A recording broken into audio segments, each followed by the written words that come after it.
Okay. So let's talk about. Let's just get this done. Just record and start. Wait. Can you record this right now? Okay, fine. Just go ahead. Oh, Just it's already wait. wait. Okay, cool. That's awesome. That's awesome. Oh, wow. Smiles. No, I'm just like, And it's a good thing that we're not moving all the way here because then you'd see all the mess right here, but it's fine. All right.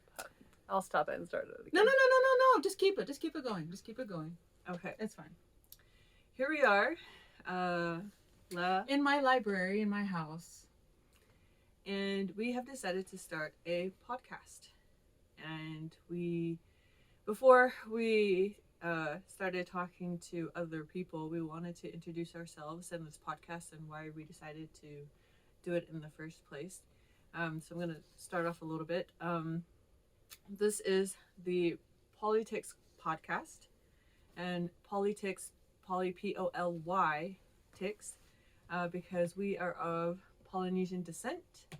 Our daddy is Tongan and our mummy is Maori, and we moved here to America about 40 years ago. And No, it's not 40 years. It's 28. Yeah, well, 38. Yeah. 38. Yeah, almost 40 years ago.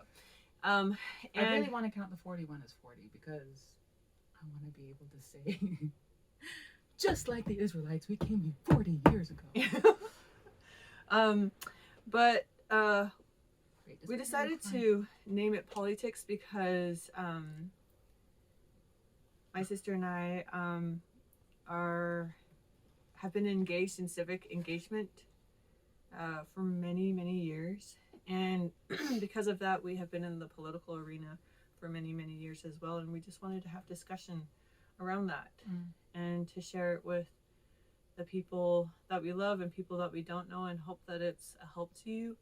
And also with Poly, just some of the other tics that we have, that aren't political. They could really be anything. Things that tick you off, things that make you tick, those ticks. Yeah. And Poly also meaning many, so you don't have to be from the Pacific Many Islands. meaning a lot, not Yeah. many meaning many. Yeah. And this is really an attempt to invite our audience back home. Yeah. Hey, sis. And to... She's been inviting me home for a long time. Yeah. And to nurture your soil, to strengthen your family, to look at the small and simple things that you're doing in your own home, and what you can do, in your community. And maybe that's just, between you and your neighbor, or maybe it's, in the city, whatever. But just to invite to that conversation, and just hopefully to remember who we are and where we come from, and to represent that well. Yeah. Okay, so I'm going to go first, and I'm just going to talk about my journey of why civic engagement and why we're even here, and then you want to go after? Is that all right, or you want to go first? No, go ahead. Okay. So our mommy and daddy are Kingi and Celeste Tonga, and they have 7 children. Imagine the picture right here. 4 boys and 3 girls. Leah is the eldest. I am the middle. And we moved here to America almost 40 years ago. And we came here in 2 parts. 3 parts. Our daddy came here first to work, and then the oldest 3 came here, and then the rest of us came. And myself and our younger brother, Ammon, were both born outside of America, so we came here with our parents not having residency or citizenship. And so when our parents came here, we came on a visa. And after our visa expired, our mom petitioned the government to see if we could extend that visa or even find a path to residency so that we could become citizens. And anyways, long story short, we gained approval to stay here legally, and Mommy and Daddy waited for you to become of to turn age. 18. Yeah, 18. I think I was maybe 19 or 20 when that happened, because I never asked you what I that think was because like. they needed the money to be able. I mean, they needed to raise the money in order to Pay for the pay for the applications. application. What was that like to sponsor or petition your parents? At I didn't even know because I was. Oh, so did Mommy fill out the application and Oh, you signed yeah. it? It's like, well, child of immigrant parents. Have you ever done any of the work, or do your parents who are not citizens, did your parents do the work, or did you have to help them? Because I didn't do anything. I just showed up. I just showed up and said, yes, these are my parents. Sure, mommy. Yeah. Um, And it's not because I didn't want to, but because I lose things. I am not very organized. And so, shocking. you know what? Here. But yes. So she did the work and I just showed up. She really made my life very easy. Thank you, Mom. Shout out to you, Celeste Tonga. Yeah, we love you, Mom. And so we grew up here, and my little brother and I, we grew up without having to wait until my sister turned 18. Because you were how old? I was 19. No, when we moved here. Oh, I was almost 12. I was about 12. Yeah. So they waited until you were 18 to then sponsor them, and then they had to go through their residency process to get their green card, and that takes quite some time too. Yeah, you have to be a resident for 5 years unless you're marrying an American citizen. At least I don't know if it was different. Continue. So fast forwarding, I grew up not having a social security number, and because of that, my mom forced me and my little brother, who were not born here, to go to all of her community meetings and commissions and what I'm trying to think of, just groups that she belonged to. Yeah, like they would go to the women's, like the battered women's shelters to go and help the kids. They went to the Taste of Ogden. They participated in those setups. Yeah, and like my sister, we didn't have a choice either. So we were like the setup cleanup crew. And me and Monty hated it. I mean, like, I don't know very many teenagers that are like, oh, we love this. We love, See, you know, you guys doing had to this do that, kind of but work. ours was like we needed to educate people about our culture. So we would go to the schools and perform. Oh, yeah. Yeah, because we moved to Ogden, and there were no polys in Ogden, like hardly any, and nobody knew where Tonga was or New Zealand. So I don't know if any of you do this, but we were like, you know where Hawaii is? And I don't know how many times I have made this triangle with my hands. Hawaii, New Zealand, Tonga in between. Okay. So from a young age, I was around adults who were engaged in their community, trying to nurture, uplift, strengthen, just everything that they could in their city. And I never really thought about it growing up. It was just something to do. And I'm really grateful for it, because I remember not being able to drive when my friends did. And that was pretty devastating for me, because I was the oldest one in my class, because Mommy held me back a year when we moved here. And so all my friends were waiting for me to get my driver's license. And I was like that token, you know, like, you're the first to get the driver's license, so we're going to go drive to McDonald's or whatever, and just, you know, do that rite of passage of eating outside of the cafeteria of the school. And I couldn't do that. And I just remember just like, but you make it sound like I could. I couldn't even either. Why did that either? Girl, you were not the only one. Sorry. No, I loved cafeteria food. Okay, I loved. My bad. I loved it. My bad. I did not, however, like being the free ticket person. And so, anyways, going through high school, it was just, my parents just they just supported me. I don't know that they were like, go and engage in the community, but that was just kind of a natural thing for me to do, even in high school. And I think also because my mom was that way. And then, like, for example, when I was in elementary school in 5th grade, I won the Hope of America Award, and I wasn't even a resident or a citizen. So my family always chuckles over that, you know, like, here's our Maori Tongan girl. Here she is, Hope of America. Yeah. So anyways, fast forward to high school, I still didn't have my social security number. I was panicking because I did want to go to college. And so my parents were like, let's apply to BYU Hawaii. They take anyone and everyone. And so I was like, cool. I applied there and my application is denied because they couldn't accept an international visa coming from America. And so fast forward a little bit more, finally got things sorted out where I was able to go to school here. I could have gone to school here, but because I didn't have a social security number, I was considered an international student, and the tuition is like 3 times a residential tuition. So that's why. So I went to school and failed in all of my classes, and then finally transferred to a small liberal arts school because of my sister in Cedar City, and came to found out that I love to read. I'm a really slow reader, but I love to read. And I didn't know that until I was almost 30. And that was pretty devastating to me because I felt like I had like missed out on this whole world of reading. And at this liberal arts school, the small school, I learned more about the founding fathers from their original writings. And I fell in love with John Adams and his letters with his Abigail.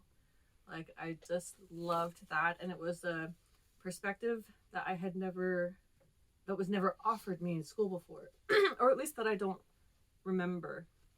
And then learning more about Jefferson and Washington and Madison just changed my view on America altogether, because at this point I was really angry with America and their immigration system, and I had just kind of decided that I was never going to be a part of America in my heart, that I was just going to coexist, because every time my family would go to the immigration center to turn in our paperwork for me to apply for residency, a law would change on the federal level, and so all of our work and paperwork was now void, and we would have to start all over again. Like all the notarization, all the fees, all the fingerprinting, all didn't matter because a new law had just come into play. And so I just felt from my whole life growing up that America didn't want me, and I finally was just like, fine, I don't want you either.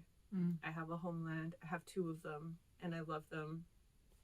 And but when I went to the small liberal arts school and I learned more about the founders, I found my home because of their ordinary, quirky, dysfunctional lives. Like, I found that many of them had tempers and didn't get along with each other and were mouthy, and I was like, wow, that's me.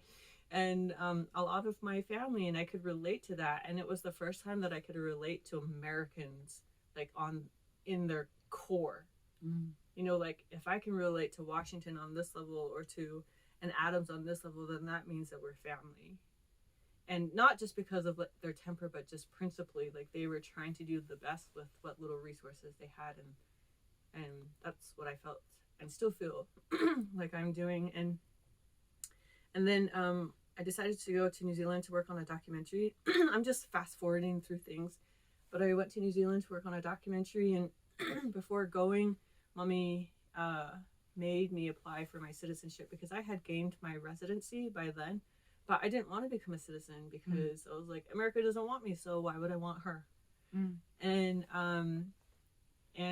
Mommy made me get my citizenship, and so in 2014, 27 years later, since we moved here, I got my citizenship. And that was a very traumatic day for me. I was angry. I remember. I was so angry, and it was at Bravenel Hall, and everybody that was there, it was massive. There were so many people there, and people were just crying, just so grateful to be a part of our nation. And to be here in America that affords them safety and protection and choice, individual choice. And it just blew me away how these strangers came here and were just grateful to even struggle, but struggle according to their own choice and will. It wasn't forced upon them. And each person, the judge who officiated allowed a microphone to go around. Do you remember that? Yeah, I do. I even remember kind of what you said. Well, just one part of it. But he went through every single continent, and he had the members from every single continent stand up. And it was just so powerful. Like I will never forget that experience. And anyways, I was so angry that when I got my citizenship certificate, I wouldn't even hold it, and my dad had to hold it for me because somebody tried passing it to me, and I just let it fall because I was like, 27 years America, okay. I'm not gonna be like, yay America. So that was very traumatizing for me, but like I said, coming to having that connection with the founding fathers through their stories is what softened and healed my heart. And that's when I really knew, and that's so ironic that I would connect with their whakapapa, with their history and genealogy more than like the current and present state. And anyways, so we went and did our documentary, and we came back, and I was working at a local library, and they asked me to teach U.S. citizenship, not knowing my background. And I know that was Heavenly Father's hand completely. And so I taught U.S. citizenship for over 100 students from all around the world. And in teaching them, I found, because their journey was my journey, I really wanted to present America in all of her parts. And so my students actually carved me out, and they were like, I don't understand this. And so like a student would say that, and I'm like, oh, okay, I need to go study that. So I'd go study, and I go study and go study. And all of a sudden I became a history buff, and I loved it. Like I didn't, like you hear about people who love history and you're like, yeah, you're lame, you know, like, okay. But I just loved it because I never made the relationship between history and whakapapa, genealogy. And I love genealogy. And I just never saw history as like, that's your genealogy, that's our genealogy. And so, and then, because of my mom's influence on me when I was young, and my sister taking me to the school, when I graduated from college and I came home, my sister would drag me to, I don't know if you even remember this, but she would drag me to like state convention and county convention and to these meet and greets with candidates because she homeschooled her kids. And so the only reason why I went with her is because I knew that they would have lollies at their tables. So I would be like, freedom, liberty, awesome. What's that? And then we'd always go get something to eat. And I love spending time with my sister. There are few people on the planet that I love to spend time with, and she's one of them. And I didn't realize that just with her dragging me everywhere, that she was actually teaching me about civics and what it means to defend and preserve liberty. And she would take me to these meet and greets and ask questions to candidates, and I would just sit there and be like, let me hold your purse, you know, like blah blah blah blah blah blah blah. And it wasn't until and then we started going up to the state legislature every year. So we started in 2013 because of Connor and Libertas Institute and their legislative boot camp. And we've just been going up ever since. So we've been going up for the past decade and just sussing out our legislators and elected officials, and we'll go sit up in the gallery and listen to the bills that are on the floor and go to committee and speak in committee, whether it's up there or on Zoom. And over the past 4 years, especially since 2020, things have just been going crazy in the country, and we decided to formally just have a constitution discussion with our family. Like we had already started that before, but just to do it. And so we started doing that weekly. So we've been studying the Constitution for the past 4 years, coming 4 years. Has it really been 4 years? And we just wanted to juxtapose executive orders and legislation on the Constitution to see if those executive orders and legislation held up. And ever since then, we've just been having I'll just speak for myself. I've just had lots of ideas, like, what can I do to reach out to, like, what other Tianus are out there who are just like, you know, being dragged to convention with their sisters or their siblings or mothers, and like, why am I here? and then all of us, maybe something needs to happen for it to click, like, Mm. oh, this is why, and actually I want to be here too. And so anyways, one of those ideas of how to connect is this podcast. Sorry, that's such a long story of how we got here. 40 years in the making. Almost 40 years.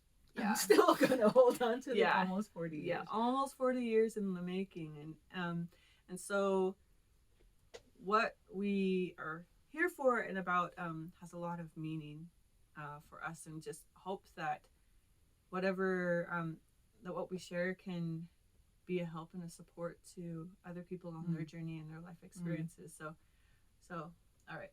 Okay, Done. so my story. I was the American. I didn't have an issue. I was born in Hawaii. The only thing that we had was poverty. It's like we were not rich. So I did the driving. I mean, like, I had no problems getting a driver's license, going to dances, going on dates, getting a job. Those things I took for granted, or I didn't even realize was a big deal. In fact, my dad, he would get so frustrated with me and tell me things like, "You don't even know how hard it is." And I was like, "I know, but are you gonna eat that thing that you're eating?" And I think he would get so frustrated because I didn't understand what my sister had gone through, what my dad had to go through as well.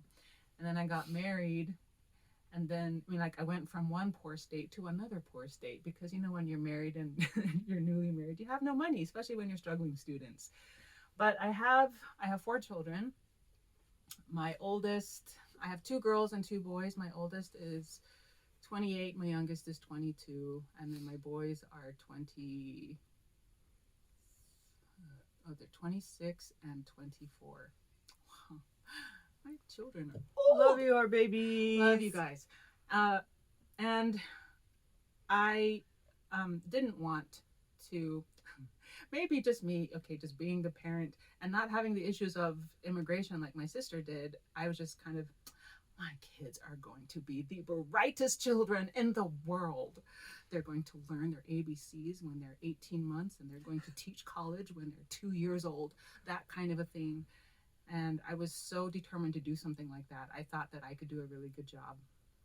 And then I moved to where I live now here in Utah, and I met a friend who just said, those are really good things to be able to have, to be so proud of your children being able to read and to be smart and to be relevant in the world. But can they choose the right? Can they stand up for what's right in a situation, in any situation? And that just totally threw me off. And she taught me about homeschooling. So I went to homeschooling. I went to a seminar, and I learned about the principles of freedom. And these things, I hated history, but this history that they were talking about, I absolutely loved. So in 2003, I learned about freedom. I learned about principles of freedom and liberty, and I've been a student of it ever since. And being an American who had grown up not really knowing what the struggle was like, I know what the struggle is like to be free, because I've been reading and studying the principles of freedom, and studying. One of my favorite books that I learned from was The 5,000-Year Leap by Cleon Skousen. Taught me so much. And then reading about Frederick Bastiat. Oops. Sorry. Ta-da! I became, it's a really good book. I became enamored just with him, and I've been reading his other book, The Miracle of America, right now. Really, really loving it, just going in depth and learning about the Constitution. I learned about, here in Utah, we have a caucus system, and I learned about the caucus system, and I learned about policies from becoming involved in there. I ran and became a county delegate. I've been a state delegate. I've been a precinct vice chair. I'm currently serving as a precinct chair in my precinct. I now serve as the House District Vice Chair for our legislative district in our area. have held debates for my city, for my community, for my city council representatives, because I love them. I love going and vetting candidates still to this day, and I really still do love going to legislative sessions and learning about the things that are going on, and just seeing how they measure up to the principles of freedom. And I hope it's important to you too. Why do you love it? Because I've seen the struggle in my own family, like my sister has explained, and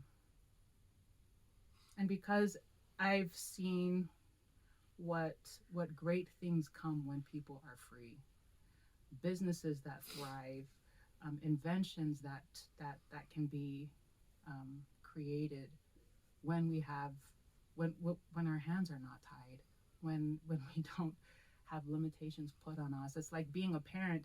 The more you can let your children thrive, the more you can create an atmosphere of freedom, an environment of freedom where they can thrive, and not one where they're always being told no, but given opportunities. But parents giving opportunities by saying yes. And I have to apologize to my kids because I've said no a lot. They know. It's been a long learning process. The freedom process has been a long one for me, but I've learned it through raising my own kids and just being a mom and a wife and an individual. So yeah. I just want to have you talk about self-advocacy really quick. Because civics is my jam, and I explained that in my story, but my sister loves civics as well, but self-advocacy is her jam, and there's a reason why. Yeah, self-advocacy is a huge What thing. is self-advocacy? Self-advocacy to me is being able to plead your case well, and not in a way where you're complaining, where you're whining, but just moving forward, keeping your head up, still advocating for what you want, but doing it in a way where people are open to it, and not where they feel like they're pressured into doing something, but that they want to help you because they see your cause, they see it well. And yeah, that's what matters to me. You want to talk about? No, I don't want to talk about it. I'll talk about it another time. Okay, sounds good. But yeah, that part also matters to me. I mean, like, it's a huge part. But yeah. Yep, and she has quite the journey to talk about that. Yeah. So I'm glad that whenever that happens, then that'll happen. Yeah. And that's right? Like, when it feels right, it feels right. When it's not there, it's not the time. I don't know, like, it's really important that you know about us, but I don't think you need to know. And when I was 8, yeah, and this is what I did. Also, I'm pretty boring. So. No, you're not boring. No, I think it'll come out on its own when it needs to come out, like you said. Yeah. So I trust that. Yeah. Yeah. Anything else we want to share? Looking forward to this year. Yeah. We're going to the legislative. We're going to the Capitol. Yeah. The legislative session has started. It started today. Yep. We're going tomorrow. Was there anything good from that you? From today, watching it today. So we were watching just the first day of session, and it was. Oh, is there anything that stood out to you? This was actually the first time I've watched the first day of session, so I didn't really know what the tikanga or the protocol was behind that. But I just feel like, and I don't know if you guys feel this way, but I just feel like there's something different in the air this year, where people are like, everybody's like, okay, I need to do this right. And I can feel that, even from our legislators, like, hey, like, no mucking around. Like, we need to, like, hit. What were your thoughts on Speaker Schultz's opening remarks? Yeah. Speaker Schultz, so he's the new House Speaker.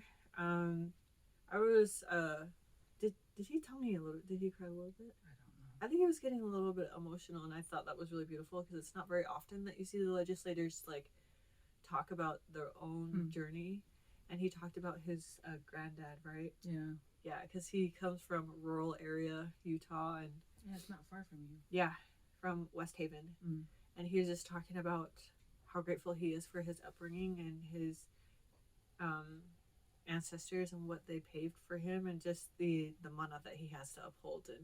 And I love that, because I mean, I feel like that's what we're doing. Like, we've been given so much. I mean, even coming here to America, we have been given so much. And I think that's another reason why it's so hard for me to hate America. I never hated America. I was just angry. Because ultimately, I think just as humans, we just want connection. And we want to be like, welcome these home! are things that I don't necessarily understand because being an American, it's like, I didn't understand the struggle. Yeah. Yeah. I never felt the struggle. The first time we went I home... had the American life. Well, the first time we went home to New Zealand for our documentary, I remember going through immigration, and the officer took my passport, and he was like, "Oh, it says here that you're from here," and I was like, "Yeah, I'm born here," and he was like, "Oh, welcome home."